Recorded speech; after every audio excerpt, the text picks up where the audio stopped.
Hola, Katherine. Hola, ¿Cómo ¿qué estás? tal? Buenas noches, súper bien.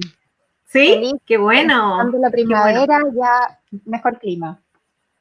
Primer live en primavera, así que lo estás inaugurando, estás inaugurando la temporada. Súper, ¿Recuerdas cuándo estuvimos juntas? hace El como un primer mes live, y medio.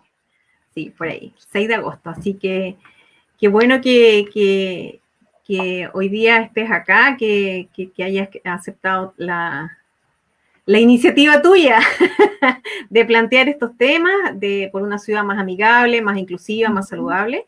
Y hoy día nos vamos a ahondar en uno de los enfoques que tú mencionaste en el libro anterior, así que ujú, está completamente dedicado. El tema es súper amplio, como nos comentaste la vez anterior. mm, Así que bienvenida. Yo voy a hacer la presentación de Catherine, la súper. invitada de hoy.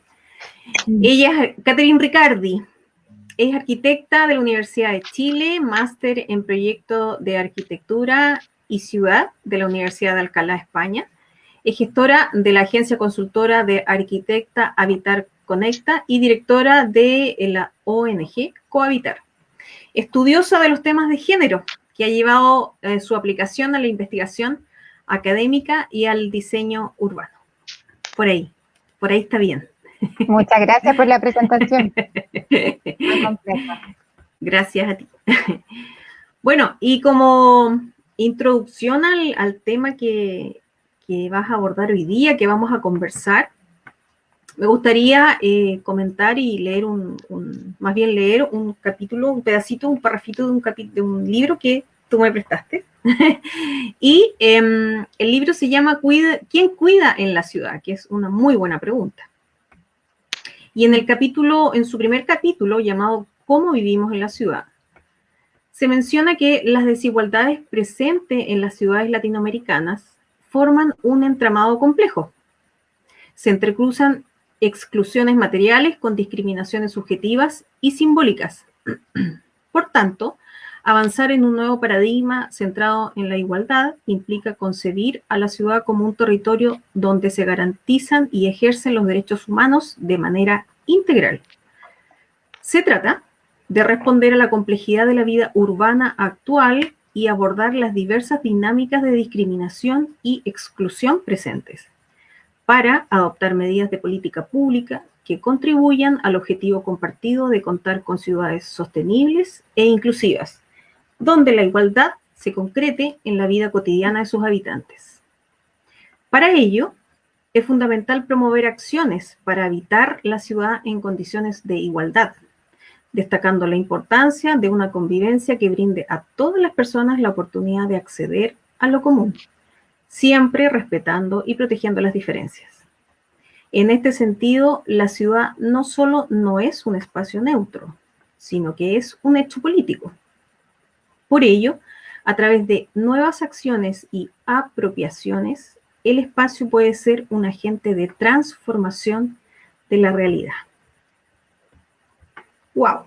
Mucha información. Exacto, da para desmenuzar cada oración y empezar a sacarle Sí, jugo. sí, es contundente Mm, y bueno, ya nos va a comentar sobre esto, pero quisiera partir con la primera pregunta que sale, ¿no? Al traer este tema de ujú. conversaciones. ¿Qué es y para qué sirve el enfoque de género, Catherine? Sí, mira, si quieres puedo compartir pantalla para que Ya, lo vayamos viendo gráficamente. súper. Y también a propósito de lo que acabas de comentar, Claudia, bueno, el enfoque de género aplicado a la ciudad en este caso, pero como tema general, está cruzando transversalmente una serie de temas, sobre todo lo que tiene relación con los organismos públicos, la planificación, los organismos estatales, los objetivos de desarrollo sustentable, y por tanto va también impregnándose en la ciudadanía en su conjunto. Por tanto, eso lo hace ser muy atingente, incluirlo en todas nuestras conversaciones como ciudadanas y ciudadanos. Así es.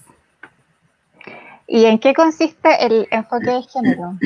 Bueno, como hemos comentado, el enfoque de género es como ponerse los lentes, las gafas del enfoque de género, y a partir de Mm, aquí yo empiezo a observar la realidad de manera diferente. Los cuerpos dejan de ser solo cuerpos homogéneos y comenzamos a apreciar las diferencias encarnadas que se manifiestan en distintos tipos de vida, en distintas edades, en distintos roles. En este sentido, la perspectiva de género, también llamada, es el análisis segregado de la realidad, en cada una de sus dimensiones. De esta forma, tenemos una realidad genderizada, devenido de género, en que ujú. entendemos que el género es parte de la construcción sociocultural del sexo biológico del individuo. Eso es histórica, esa interpretación. Sí, así lo es. Y algo que no podemos dejar pasar al hablar de género es una cosa muy esencial, pero muy olvidada por las políticas públicas. Y es que la vida ocurre encarnada en cuerpos. Mira qué cosa más loca. En este caso, en Ama Entretenido, ustedes se dedican muchísimo a lo que son las tareas del cuidado y al trabajo con las personas y los cuerpos mayores. En este sentido, quiero resaltar que nuestros cuerpos son finitos y vulnerables. Y tal como hemos comentado en otras ocasiones, todas y todos estamos aquí porque alguien nos cuidó en algún momento, porque Mm, fuimos vulnerables siendo pequeños y seremos vulnerables una vez que envejezcamos. Pero también nadie está exento de tener un accidente en algún minuto y volver a ser vulnerable. O así sea, es. quien ha sufrido un esguince se da cuenta de la fragilidad del cuerpo. ¿Para qué decir otro tipo de enfermedades? Claro, que afectan la movilidad. Por Totalmente. Y por ejemplo, eso, y hay otras más también, ¿no? Pero por ejemplo, claro, todo lo que afecta a la movilidad disminuye tu capacidad o que implique la necesidad de prótesis, por ejemplo, muletas, por ejemplo, una silla de ruedas y medios accesorios para poder desplazarte. Por tanto, el bienestar tiene que estar pensado desde el cuerpo.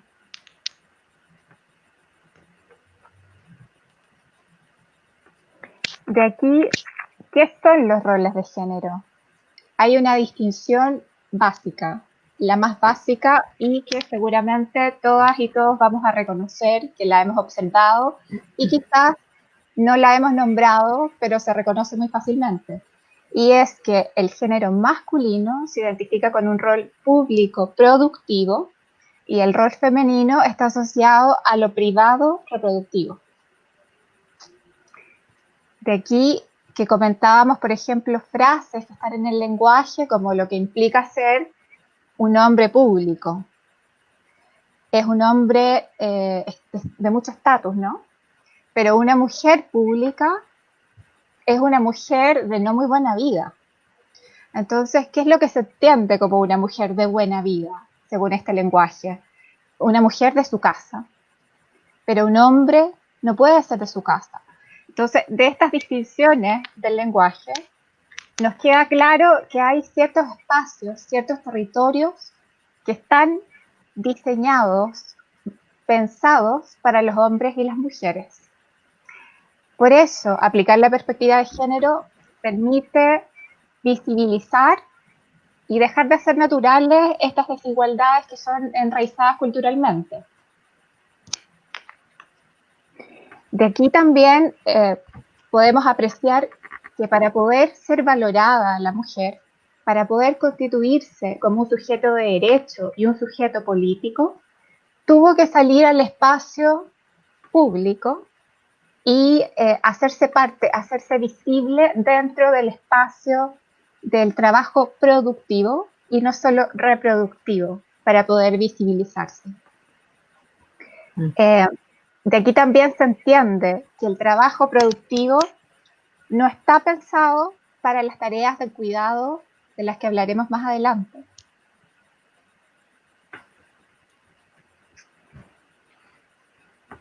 Los trabajos del cuidado provienen de la división sexual del género, del trabajo, perdón, que planteamos recientemente, y implican todas esas tareas que son básicas para la supervivencia de la especie, que implican desde cuidar un bebé, cuidar un anciano, mantener la casa, lavar la ropa, y se realizan mayoritariamente sin una remuneración. Históricamente han sido naturalizados como el rol intrínseco femenino, rol intrínseco de las mujeres. De esta manera son trabajos por los cuales no se recibe una remuneración, muy poco valorados en nuestro sistema, jamás han sido considerados a su vez para materializar la ciudad, y sin embargo todos y todas necesitamos de los trabajos del cuidado para poder desarrollarnos en cualquier ámbito productivo. Necesitamos tener una camisa limpia para asistir al trabajo, necesitamos estar planchados, necesitamos haber comido, y todos esos son ámbitos de los trabajos del cuidado en el ámbito reproductivo.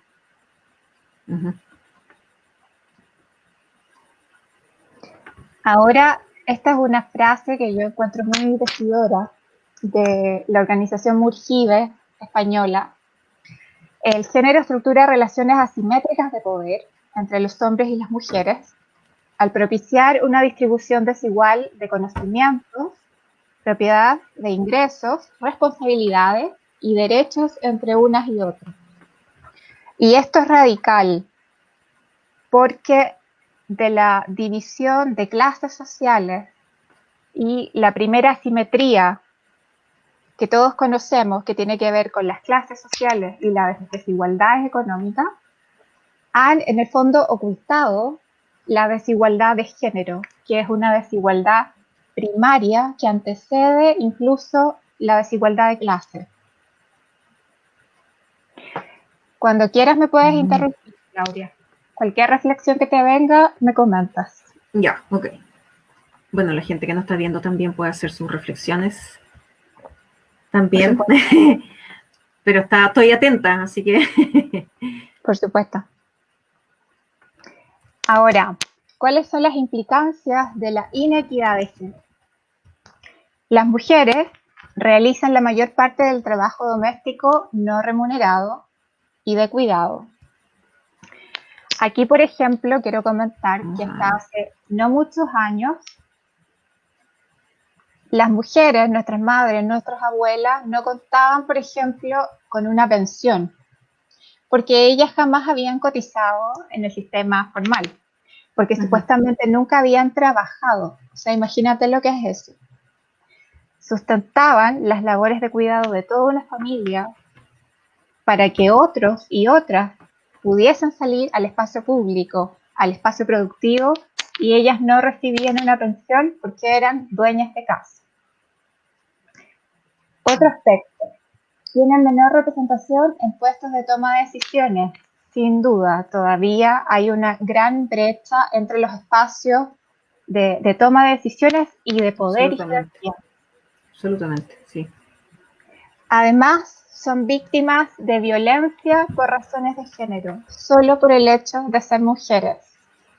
Las niñas comienzan a sufrir violencia sexual o acoso callejero alrededor de los 10 años. Y si hablamos de la violencia sexual, puede darse incluso antes en cada uno de sus hogares. El último paso de estas violencias por razones de género es el femicidio, que termina con la muerte y el ocultamiento muchas veces. Tienen menos acceso que los hombres a recursos productivos, sin duda. En muchos países se da la dificultad de las mujeres para la tenencia de la propiedad, la tenencia de la tierra y tener que pedir permiso, por ejemplo, a los maridos para la compra de un bien o incluso para tener una licencia de conducir. ¿Qué extraemos de aquí en relación a lo que hemos estado hablando? Que la manera en la que hombres y mujeres experimentamos la ciudad presenta diferencias y por tanto esta diferencia de nuestra vida que se manifiesta desde que nacemos hasta la tumba debiese requerir también diferentes servicios e infraestructuras. Y desde luego estos deben ser contemplados como parte de los recorridos cotidianos que hacemos en la ciudad. Estas prioridades raras veces han sido recogidas por las políticas públicas y su inclusión ha sido invisible a la planeación y al diseño urbano. De esta manera, las soluciones urbanas se articulan para un tipo uniforme de habitante de la ciudad. Esto es, que están pensados como cuerpos en general. Se habla de 200 personas, no si son 200 madres, 200 padres, 50 adultos mayores. Se invisibiliza el cuerpo y la etapa de la vida en la cual la experiencia se está dando. Esto es relevante también aquí señalar que la planificación urbana no ha sido concebida o no hemos participado las mujeres en la planificación urbana históricamente, sino que ha estado modelada por personas de género masculino, de las élites dominantes, blancos, en edad productiva, y sin considerar las diferencias, como hemos hablado, sino que considerando a todos los cuerpos por igual. ¿Sabes? Es que se me viene de lo que estás comentando. Lo leí por ahí que me hizo tanto sentido, pero a uno de pronto se le escapa esa como que tan naturalizado que está un poco este andar en estas ciudades, como dices tú, masculinas, con espacios no del todo inclusivos para nada, digamos. Por ejemplo, la compra o el uso de los buses, de las micros, incluso de los buses, voy a hacer como una observación. En la altura de los escalones, las dimensiones de voy a hablar de Puerto Montt, voy a hablar también de la capital. Las angosturas de los pasillos en las micros, la altura de los escalones. En Santiago, la distancia entre el tomador que uno tiene para no caerse, digamos, como el brazalete o lo que cae cuando te tomas, que de las distintas alturas, nada, o sea, eso no existe. Es una altura, es como pensando que los chilenos somos todos de 1,90 m, no sé. Entonces hay como una estandarización, como dices tú, que es una sola, es un solo el tipo de persona. Y muchas veces esas compras también son de otros países, digamos, el origen de esa vehículos son de otros países, no tienen mucho que ver con el usuario local. Bueno, eso se me venía, digamos, un poco. Sí, totalmente, porque mira, ya que lo tocas, en las escuelas de arquitectura, por ejemplo, se nos enseña las dimensiones corporales del mobiliario, qué sé yo, estandarizadas bajo estándares europeos, bajo manuales. Hay uno muy conocido que es el Neufeld, muy buen profesor de la Bauhaus, pero que son estándares ajenos a los nuestros. Y sin embargo, esta es la medida de lo que se enseña. Entonces, eso explica, o sea, ¿qué más estandarizado que eso? Digamos. Y eso explica por qué nuestro mobiliario, nuestras ciudades son tan homogéneos. Tiene una razón de ser, pero en los tiempos en que estamos, la verdad es que es cuestionable. Y ha sido bastante cuestionado. Sí, ¿quién observa eso? ¿Quién levanta la mano y dice aquí hay algo que no está funcionando?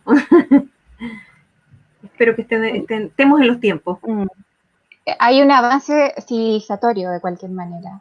O sea, si pensamos que hace algunos años atrás, por ejemplo, no había ninguna manera de que una persona en silla de ruedas accediera al transporte público, eso hoy día nos resulta de locos, nos resulta inaceptable.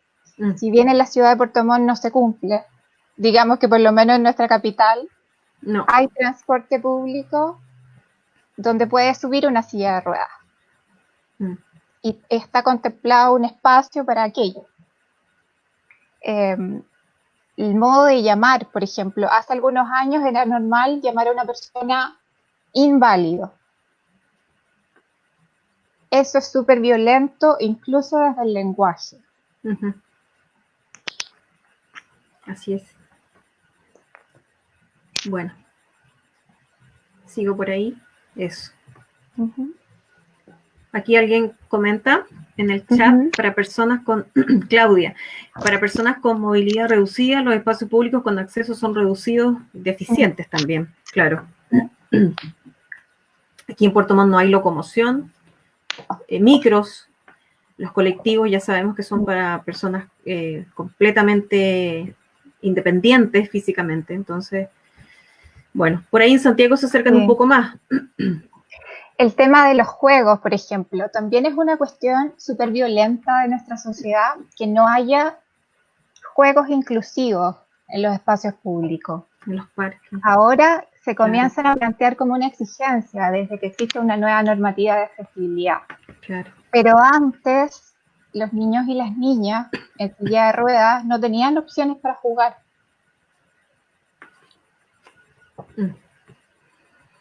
Esto y otros aspectos hemos ido avanzando. Y dentro de esto, la equidad de género nos impulsa también a avanzar en inclusividad, sobre todo desde el ámbito simbólico de la participación.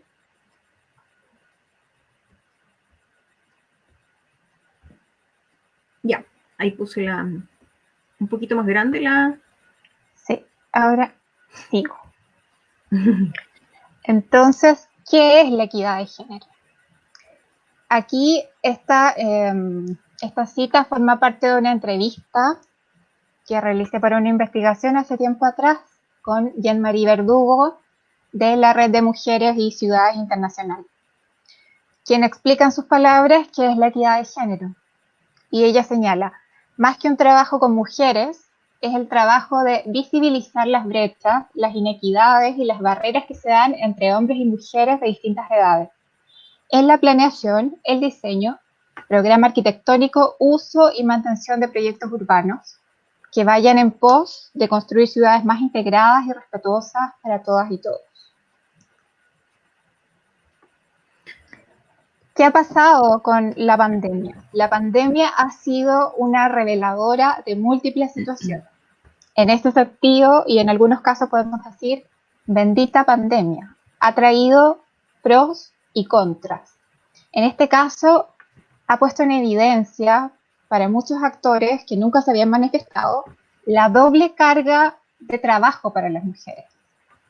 Reciben en promedio en la realidad chilena un 10% menos de ingresos, pero alrededor de 10 horas más de trabajo de cuidados en las casas últimamente. Lo peor es que muchos de los trabajos productivos que se desarrollaban fuera de los hogares, las mujeres los han perdido, y hoy de cada 100 mujeres solo trabajan 37. Esto implica un retroceso de 10 años en la inserción de las mujeres al mercado laboral, debido a la realización de los cuidados en sus comunidades como en sus hogares.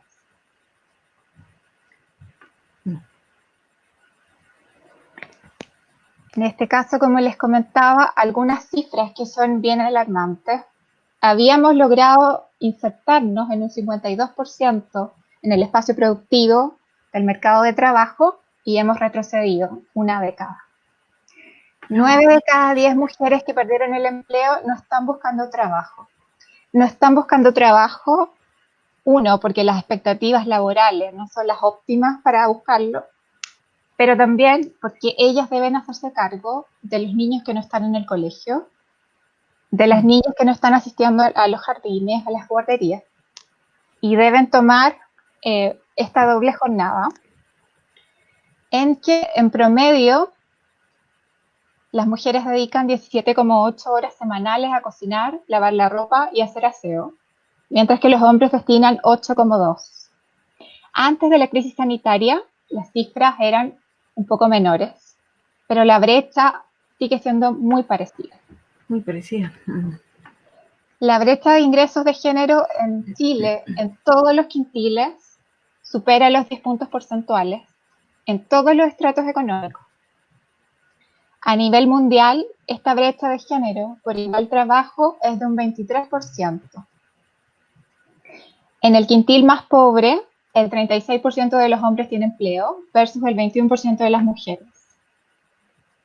Y En este segmento, que es el más pobre, el 50% de los hogares tiene jefatura femenina y son monoparentales. ¿Qué podemos decir, sobre todo en relación de la brecha de género? En relación a los salarios. Es sumamente alarmante y nos hemos preguntado cómo es que por igual trabajo a un hombre se le paga más que a una mujer. ¿Cómo es que pasa esto? ¿A qué se debe?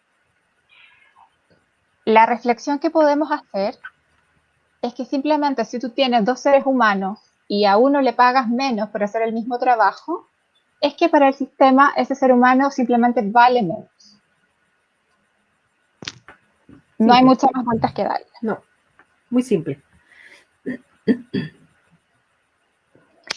Ahora, otro elemento que es esencial, y esto lo habla mucho la ecología feminista.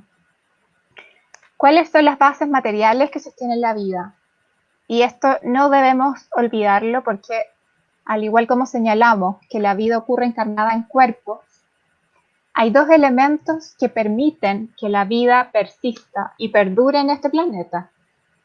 Uno es la naturaleza. No existe vida fuera de los sistemas naturales que permite la biosfera. No hay manera. La naturaleza tiene límites y recursos renovables y no renovables. Y los que son renovables se renuevan a los ritmos naturales, no a los ritmos del mercado. 2. Los cuidados. La interdependencia en distintas etapas del ciclo vital. Como mencionamos, nuestros cuerpos frágiles necesitan de cuidados. Y nadie es autónomo e independiente al nivel de vivir emancipado y solo. Por lo tanto, el cuidado es realizado por mujeres gracias a la división sexual del trabajo y no por estar mejor dotadas para realizar este tipo de trabajos. Además, en la actualidad los cuidados son más exigentes, Claudia. Son más exigentes porque vivimos más años. Ya pasamos de la tercera a la cuarta edad. Y esto se ve graficado, por ejemplo, en la pirámide generacional que veíamos la sesión pasada. No sé si te acuerdas. Sí, claro. Nuestra sociedad es cada vez más longeva. Por lo tanto, es mucho más exigente sostener la vida en estos años. Va aumentando la población que pasa los 100. Exacto. Mira, antes, después de los 60 años, había poca vida por delante. Claro. Ahora es otra la realidad. Las bisabuelas. Exacto. Esto genera una crisis de cuidados. Los cuidados están en tensión porque además se opone este modelo de la vida productiva con la vida reproductiva. No conjugan. O sea, si tú trabajas fuera de tu casa, para ponerlo en simple, es muy difícil hacerte cargo de los cuidados. Por lo tanto, estos dos mundos están en constante tensión.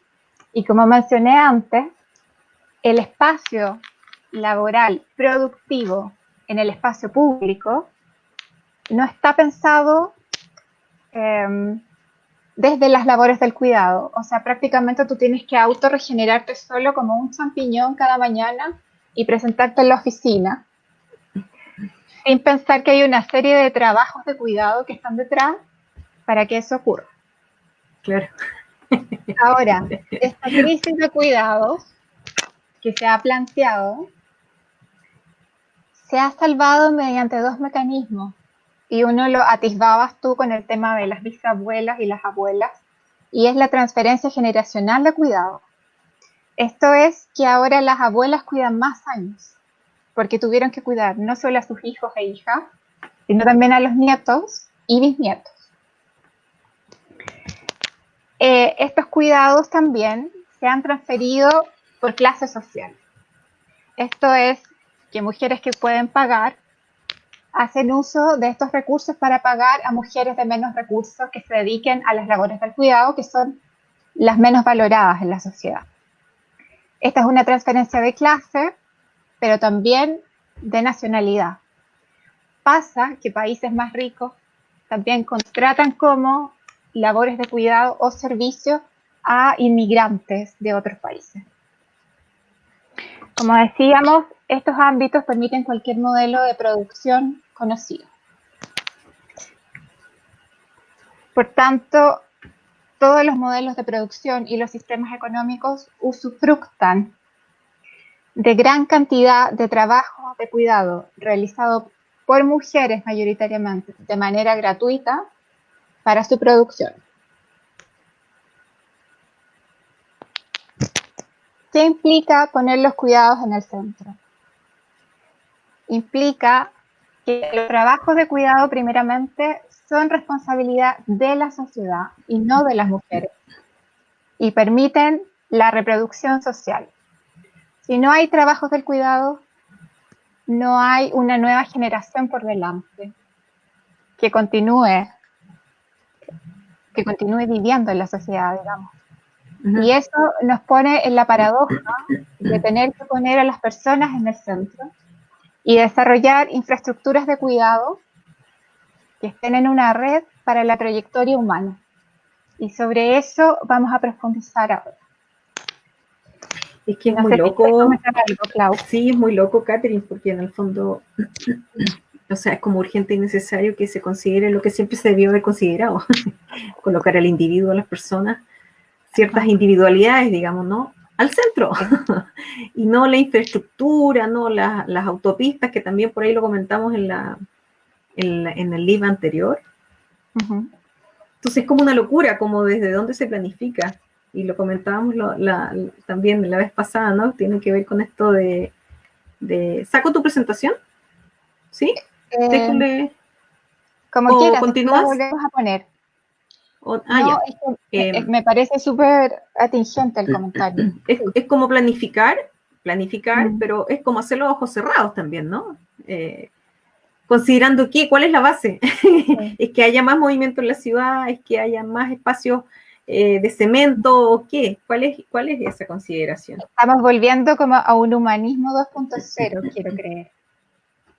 Volver a poner a la humana, al humano en el centro. Y la planificación urbana, la arquitectura y muchos otros ámbitos de la ciudad han estado centrados durante mucho tiempo en la cosa, en el objeto, en el equipamiento. Y a eso se le llamó progreso material. Claro. Muchos países que ya vienen de vuelta están transformando esas grandes autopistas y grandes avenidas en espacios naturales. Volvieron a pasar los ríos por donde pasaban esas super avenidas, indicadores de progreso. Ahora dijeron, oye, parece que hay que recuperar el río que pasaba por aquí, porque es lo que nos trae calidad de vida, nos provee un espacio de esparcimiento, un espacio de encuentro. Recuperamos los sistemas naturales, o sea, se están deshaciendo de esta idea de que el automóvil lo iba a resolver todo y que había que planificar toda la ciudad en función del automóvil para volver a incorporar al humano, al tránsito más sostenible, en bicicleta, porque parece que los países que van por ahí tienen mejores indicadores de bienestar, desarrollo humano y felicidad. Sí, pareciera ser que hubo algún cierto grado, algún punto como de enloquecimiento o de ceguera, donde el humano se perdió, si no se consideró más para progresar. Totalmente, porque había que producir, y como hemos dicho, aparecer como un champiñón cada mañana, a producir, pero... Y muy radiante por lo demás, porque ni miremos mucho lo que hay detrás para que esto suceda, que tú tienes que con los cuidados, con todo lo operativo, lo doméstico, esencial que ocurre detrás, para que a la par ocurra esta producción.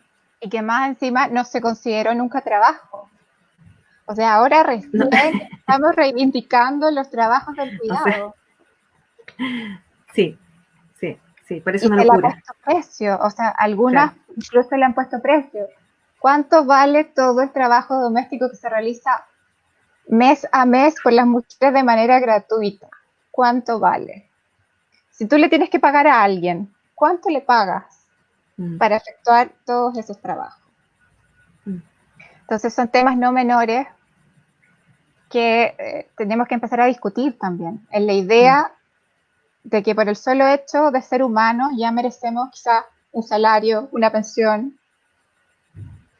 etcétera. Que el rol de cuidadora tenga un sueldo, sea un trabajo Un absolutamente reconocimiento. reconocido, claro. Mm. Ok.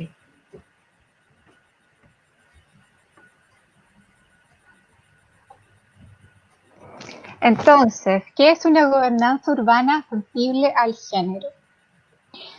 Es reconocer que una gobernanza urbana sensible al género pone en valor la experiencia vital, la experiencia vivida por los distintos tipos de personas en la sociedad y las distintas etapas en las que se da.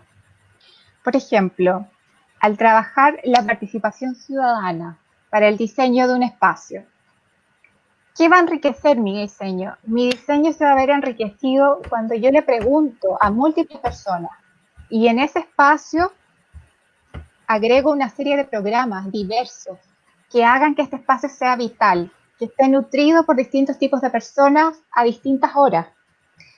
Y esto se da cuando yo le pregunto, por ejemplo, a las adultas mayores, ¿cuáles son sus prioridades de diseño para el uso de este espacio?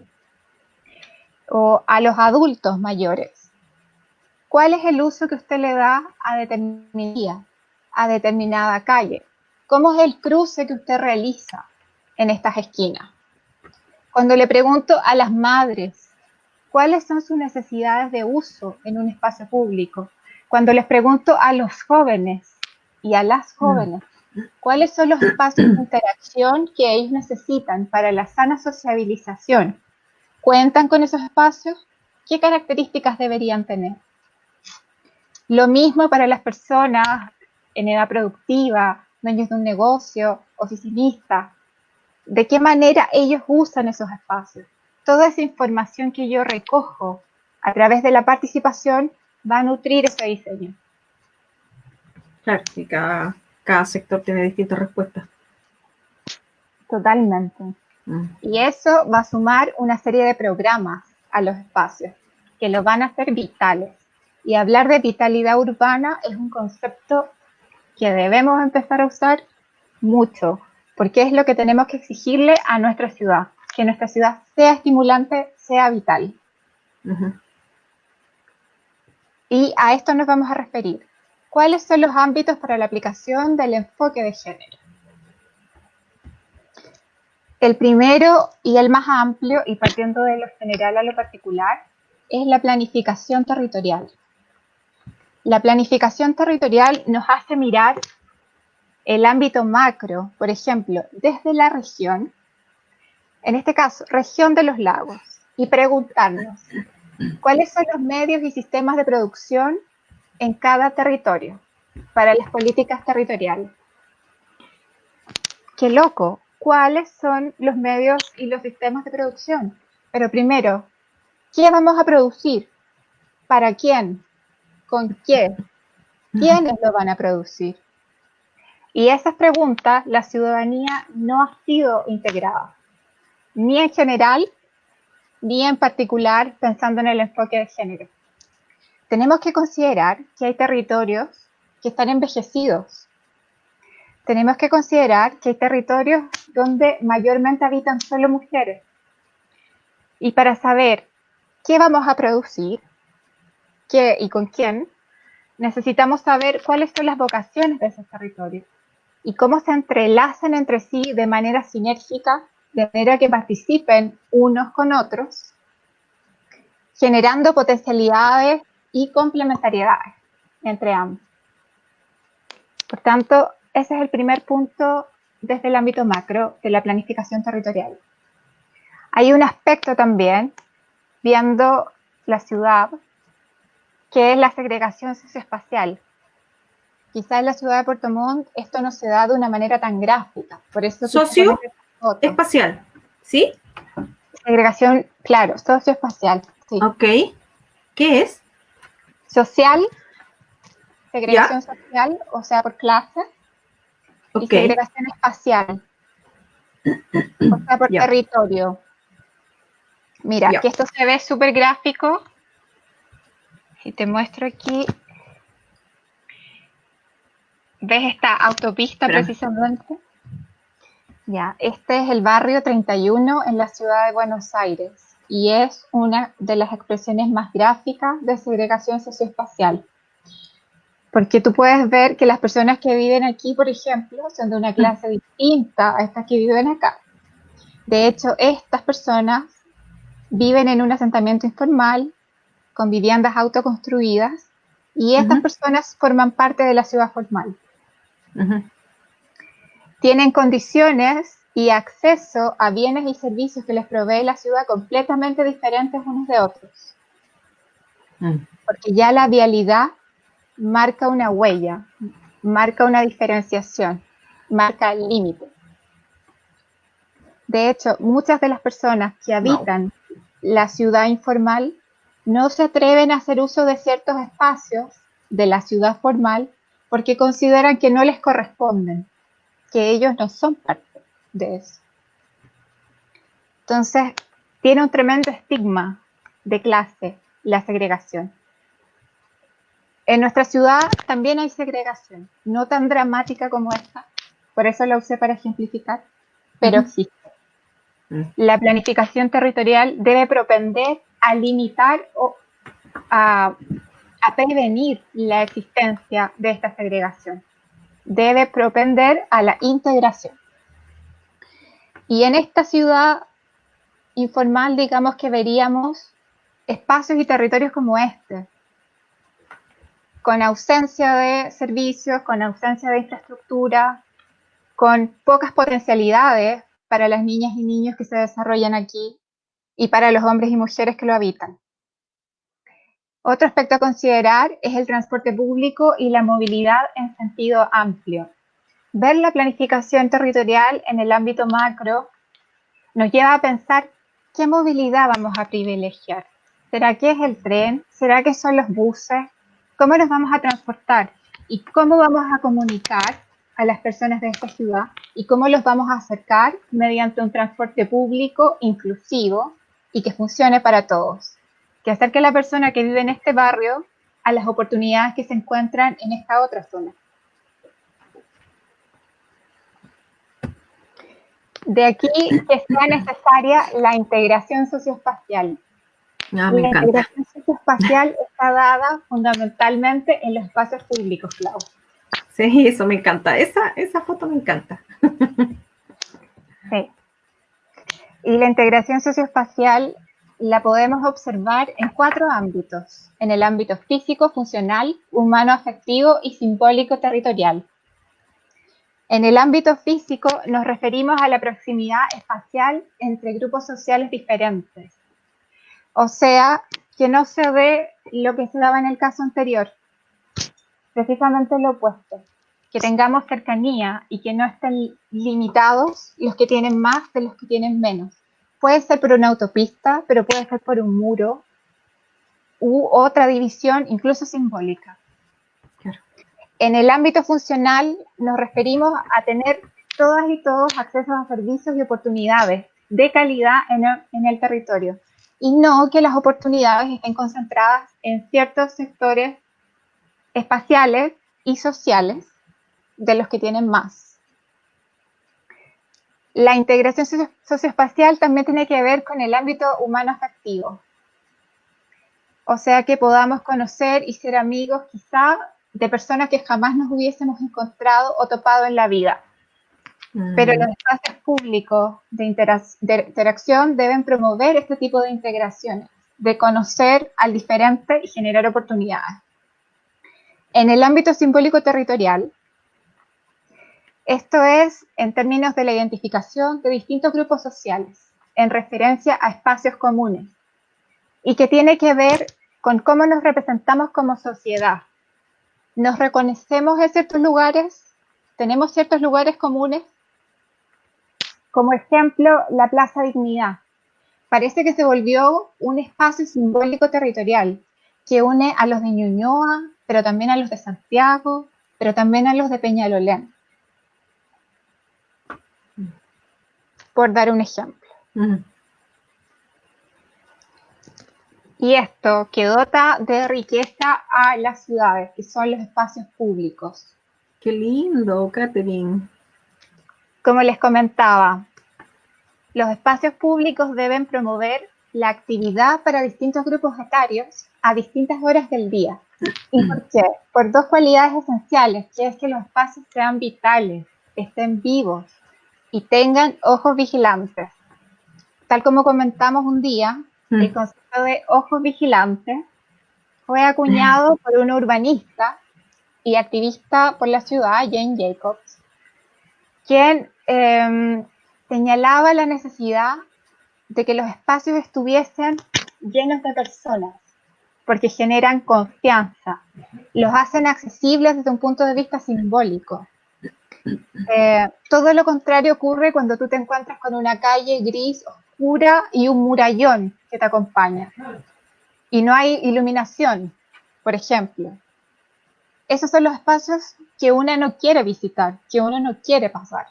Sobre todo para las mujeres, es esencial los espacios vitales, bien iluminados, con múltiples personas. Además, ¿por qué? Porque los espacios públicos promueven la cohesión social y la sensación de pertenencia a un grupo, a una comunidad. Además, tener buenos espacios públicos genera oportunidades de desarrollo económico a escala local, porque nos generan oportunidades de encontrarnos y de ayudarnos mutuamente. ¿Qué podemos preguntarnos en este sentido? Si ustedes quieren saber si un espacio público es de calidad y promueve la interacción social, podemos pensar si esto favorece la autonomía y la socialización de las personas. Esta plaza que está al lado de mi casa, ¿favorece la socialización? ¿Permite el uso y la apropiación por parte de diferentes grupos o solo lo usa un grupo de personas? Además, incorpora las labores del cuidado. Está pensado, por ejemplo, para madres con niños o padres con sus niños o abuelas. Además, podemos pensar si están insertos en una red de proximidad con otros espacios, equipamientos y servicios. Esto es, si este espacio público forma parte de una red, de un parque longitudinal de calle, que me conecta con servicios como un hospital, una posta, comercios locales, supermercados, etc.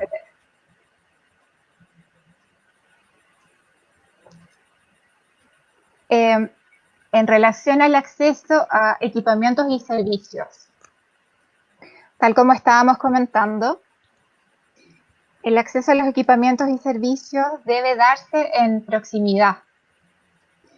Ojalá se habla de que debo contar con una red de equipamientos y servicios a una distancia de no más allá de 5 a 10 minutos. Piensen ustedes si desde sus viviendas cuentan con esta red. ¿Y por qué a 5 o 10 minutos? Porque es el espacio-tiempo a través del cual pueden circular niñas, ancianos y personas con movilidad reducida.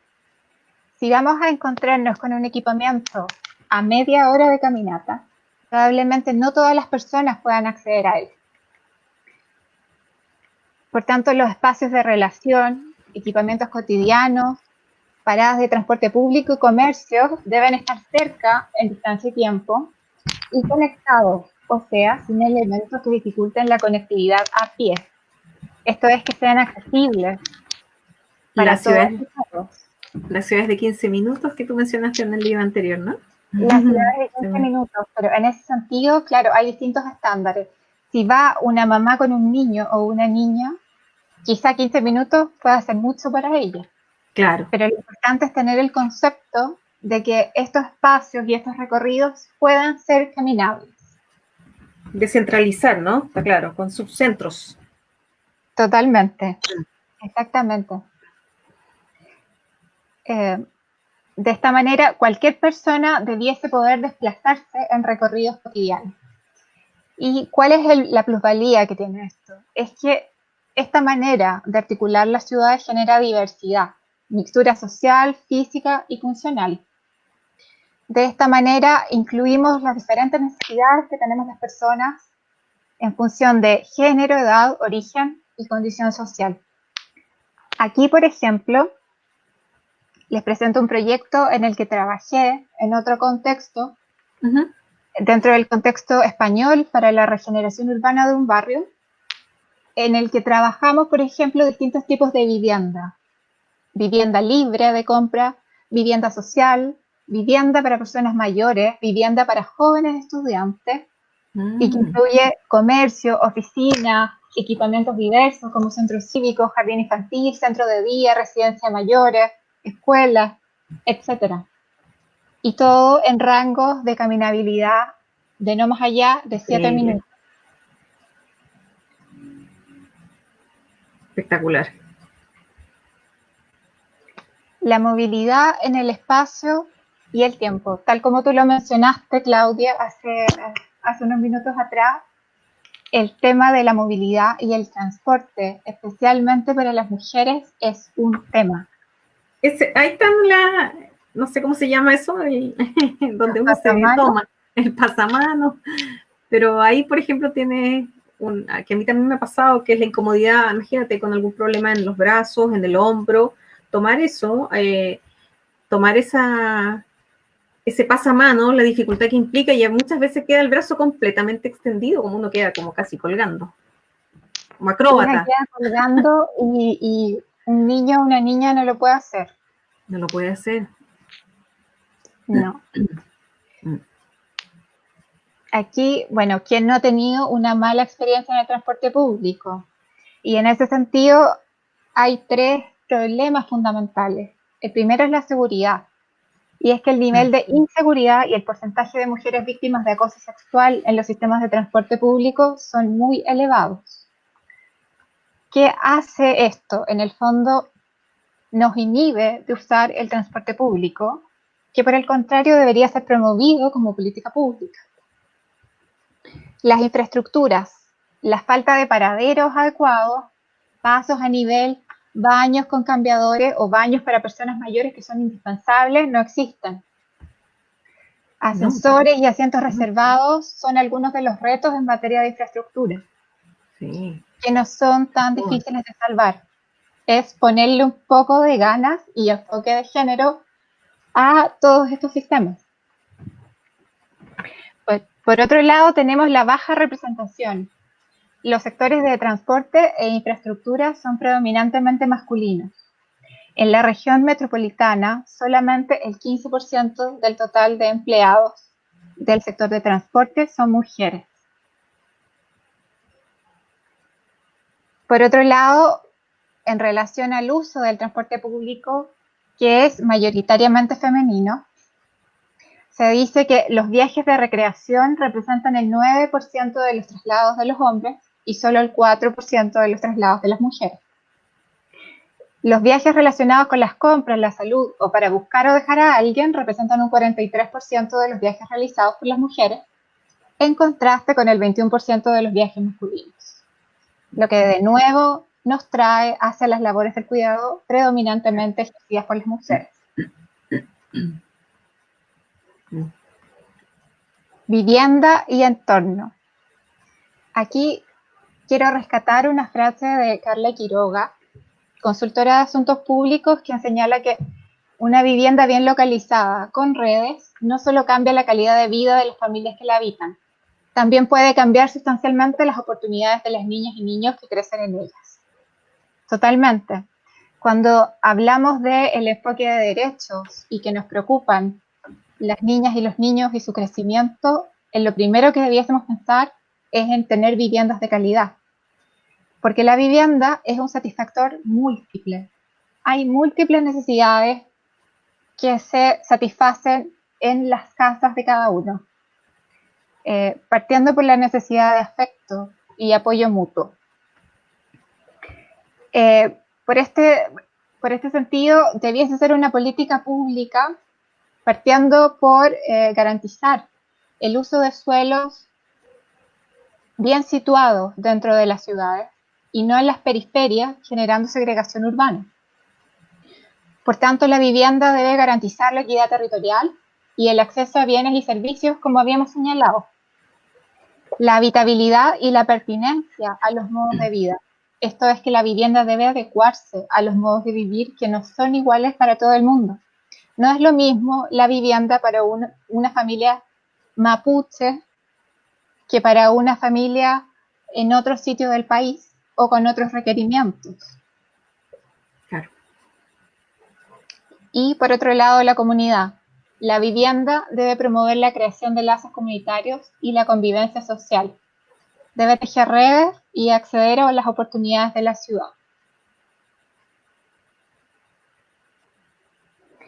Por otro lado, la ciudad y los espacios nos deben garantizar seguridad y autonomía personal a todas y a todos. ¿Y cuándo hay autonomía? Cuando los espacios son percibidos como seguros y dan confianza para ser utilizados sin restricciones de ningún tipo. También cuando todas y todos podemos acceder a ellos, o sea, tienen accesibilidad universal. Y por tanto están insertos dentro de una red cotidiana del barrio. Y cualquiera puede acceder, como ya dije, ya sea que use una prótesis, silla de ruedas, o basado también en los distintos modos de movilidad, como el andar en bicicleta o patines, qué sé yo. Por Baños tanto, públicos también, ¿no, Catherine? Baños públicos. eso es ideal porque para muchas personas los baños públicos son una condición necesaria para que haya autonomía. Hay mucha gente que se resta de salir de su casa porque no existen baños públicos. Exactamente. Y porque no podemos pedirle, sobre todo a la tercera edad, que cada vez que quiere ir al baño se tenga que comprar un café o entrar a un espacio privado. Por eso, estos espacios deben ser visibles, señalizados, equipados, presentar vitalidad, y tienen que propender a un sentido comunitario. Debo sentir que formo parte de una comunidad que los habita. Y como habíamos comentado antes, deben contar con ojos vigilantes, ojos en la calle, que nos dan seguridad, sobre todo a las mujeres. Me encantó eso, ojos vigilantes. Buen concepto. Por otro lado, está la participación individual y colectiva. Una gobernanza urbana sensible al género tiene dos objetivos principales, que es incrementar la participación de las mujeres en el desarrollo de los asentamientos humanos y fomentar la conciencia de género y la participación de mujeres y hombres.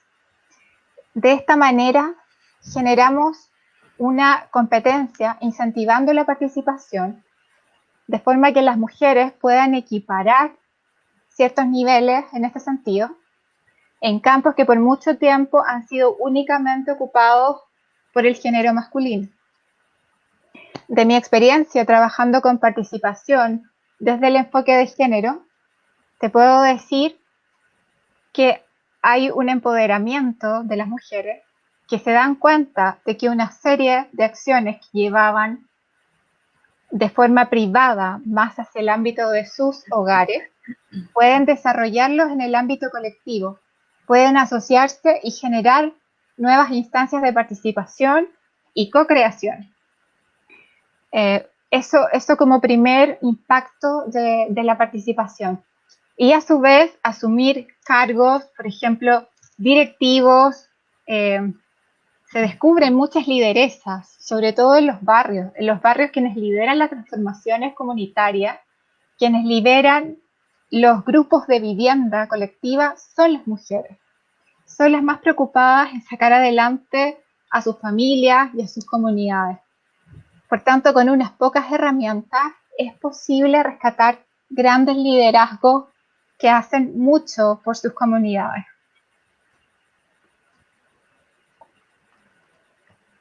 Ahora, para cerrar, no sé si quieres decir algo antes de exponer lo que dice Yayo Herrero. Me encanta el tema de los ojos vigilantes. Me sigue y continúa una pregunta al evocar ese concepto que tiene que ver qué pasa con los ojos vigilantes. ¿Qué hace un ojo vigilante? Que mira, observa y dice, aquí hay una oportunidad de poder generar algo más inclusivo. ¿Qué hago yo, ciudadana común y corriente, o cualquier ciudadano, da lo mismo, con eso? Como desde a dónde lo elevas, a dónde lo haces. No, no necesariamente me tienes que responder, pero me surge como esa consulta. Me parece espectacular el ojo vigilante. Creo que deberíamos mirar con estos lentes que partiste la presentación y mirar de una manera empática, ponerme en el lugar del otro y poder mirar así la ciudad de una manera completamente distinta como la ve uno con su realidad. Y otra cosa que me gustó mucho que tiene que ver con lo que tú dijiste de la confianza, en espacios que me generen confianza, y eso que es vital, Catherine, en el relacionamiento que tenemos entre las personas. Si no tenemos confianza, no nos relacionamos con un otro. Y eso evidentemente tiene que ocurrir en los espacios urbanos, en los espacios públicos, en los espacios compartidos. Si no siento confianza en un lugar, si no me siento cómoda, ¿cómo lo habito? ¿Cómo habito una ciudad que no me genera confianza? Es que si no generamos confianza y redes de ayuda mutua, no somos una sociedad. Mm. Por eso es que hay tantas crisis en distintos ámbitos, sobre todo en los ámbitos de representación política y de democracia, porque tiene que hacernos sentido el vivir juntos en comunidad y ser una sociedad. Eso tiene que hacer sentido, y ese sentido se recobra en los espacios comunes de interacción social. Por otro lado, lo que tú dices de los ojos vigilantes, mira, lo puedo ejemplificar. Lo primero que se me viene a la mente es algo que las mujeres sobre todo conocemos bien. Y es, por ejemplo, cuando tú dejas jugar a un niño pequeño en cualquier espacio, en un espacio X, puede ser fuera de tu casa, en la vereda, en un espacio público. Y tú dices, no importa, lo puedo mirar un poquito menos porque está la vecina al frente regando su patio. O porque está la abuelita en la ventana y la abuelita te saluda y saluda al niño. Entonces sientes que estás, además de tú, acompañada por una otra o por un otro que podría prestarte un auxilio en un caso de necesidad. Eso es los ojos vigilantes y los ojos de la calle. Saber que puedes contar con el otro. Exacto. Súper. Y en esta conversación que hemos tenido, que hemos tocado distintos temas, cada uno de los temas da para profundizar mucho, pero hemos hecho un compilado de contenido. Quiero cerrar con una idea de Yayo Herrero, quien estuvo de hecho en la ciudad de Puerto Montt hace no muchos meses, antes de la pandemia obviamente, quien es ecofeminista, agrónoma y antropóloga española, que hace una relectura del primer artículo de la Declaración de los Derechos Humanos. Ella dice que deberíamos darle una vuelta a este primer artículo tal como está y completarlo. En este sentido, el primer artículo señala lo siguiente: todos los seres humanos nacen libres e iguales en dignidad y derechos, y dotados como están de razón, deben vivir fraternalmente los unos con los otros. Eso en el deber ser suena bien, pero para que eso ocurra tienen que darse ciertas condiciones, porque no pasa de la nada. Yayo Herrero señala: todos los seres humanos nacen vulnerables e indefensos en el seno de una madre y llegarán a ser libres e iguales en derechos y obligaciones en el caso de que reciban una cantidad enorme de cuidados, atenciones, afectos y educación que deberán ser proporcionados por hombres y mujeres de otras generaciones, en una tarea civilizatoria sin la cual nuestra especie no puede vivir. En caso de recibirlos, llegarán a estar dotados de razón, que les permita vivir fraternalmente los unos con los otros, conscientes de que habitamos en un planeta que tiene límites físicos, que compartimos con el resto del mundo vivo y que estaremos obligados a conservar.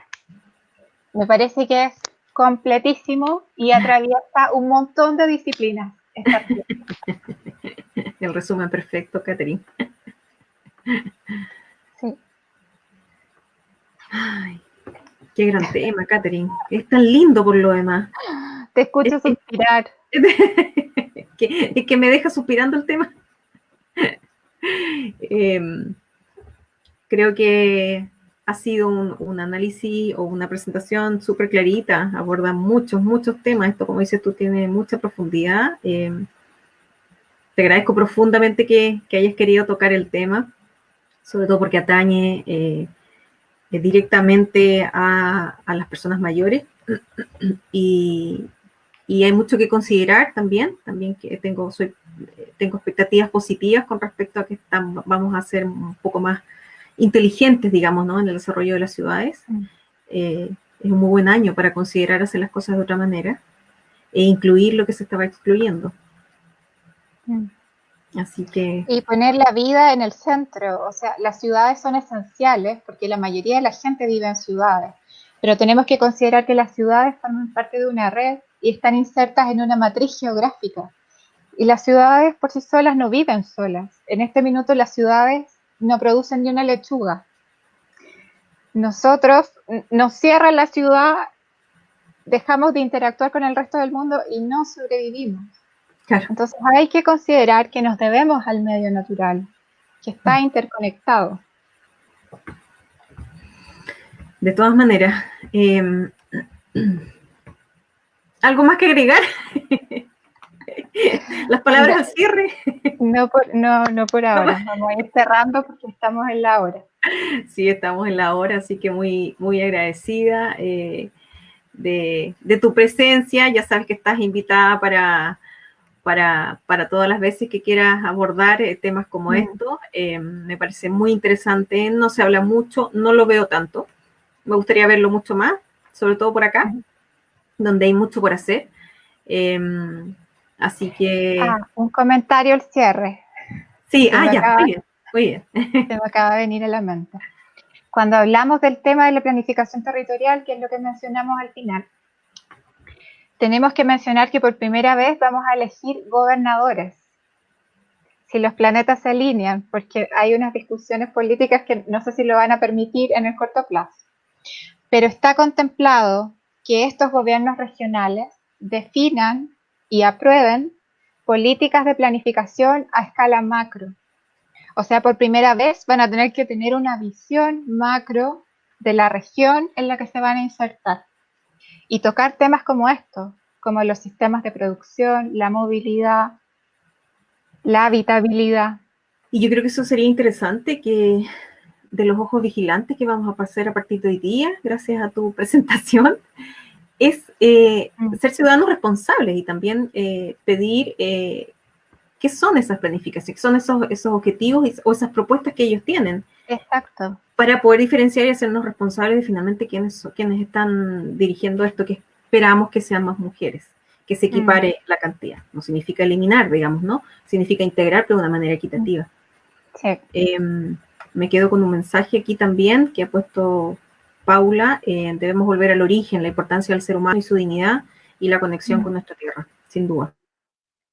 A eso nos debemos. Es importante recordar lo que mencionamos. Sin la naturaleza no existe nada, ni el modelo económico, ni los sistemas de producción, ni nosotros.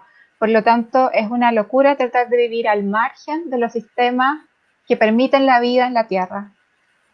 Así es. Catherine, muchas gracias. Nos pasaríamos horas sin duda conversando de esto.